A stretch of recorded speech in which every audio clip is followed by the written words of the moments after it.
झाली का कामं? उरकली का? माझी कामं चाललेत. हे बघ कामं. सकाळचं उठा, भांडी कपडे, संध्याकाळचं पण तेच. भांडी, स्वयंपाक, दुसरं काय काम आहे? आता मला भांडी लावून घ्यावा. आणि टिफिनचे डबे धुवून घेतले. काय करायचं सांगा? सारखं कामं कामं कामं कामं कामं, दिवसभर कंटाळा येतो.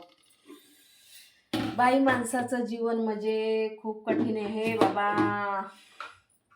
घरातलं पण करायचं, बाहेरचं पण करायचं, मुलांना पण बघायचं. पण दिवस कसा जातो ना अजिबात कळत नाही. दिवस म्हणजे आपलं सकाळी उठलं ना संध्याकाळपर्यंत दिवस कसा जातो काहीच नाही. सकाळी उठा, कपडे, जेवण, नाश्ता, पाणी, भांडी, कपडे, लादी बिदी, पाणी बिणी भरा आणि मुलांच्या याच्यामध्ये अख्खा दिवस जातो. आपला दिवस नाही, आपल्या नातेवाईकांशी बोलायला पण टाइम भेटत नाही. पण नातेवाईक काय बोलतात माहिती का, एवढी कसली बिझी झाली. त्यांना काय सांगायचं घरातलं आपलं. जसं टाइम भेटेल तसंच तुम्हाला बोलणार ना तुमच्याशी.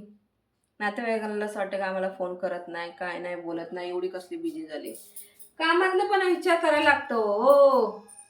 नातेवाईकांना काय आहे, वर्षातून एकदा बोलायचं. आपलं घर भलं ना आपण भलं. नातेवाईकांना सांगून काय करणार आहे? त्यांना थोडी पटणार आहे. आता पण तुम्ही तुमच्या कामात बिझी असता, मी माझ्या कामात बिझी असते. त्यात काय अजून काय बोलायचं यांना सांगा ना. आता मला चला पटकन भांडी बिडी लावून घेते आणि उरकून घेते. काय करणार.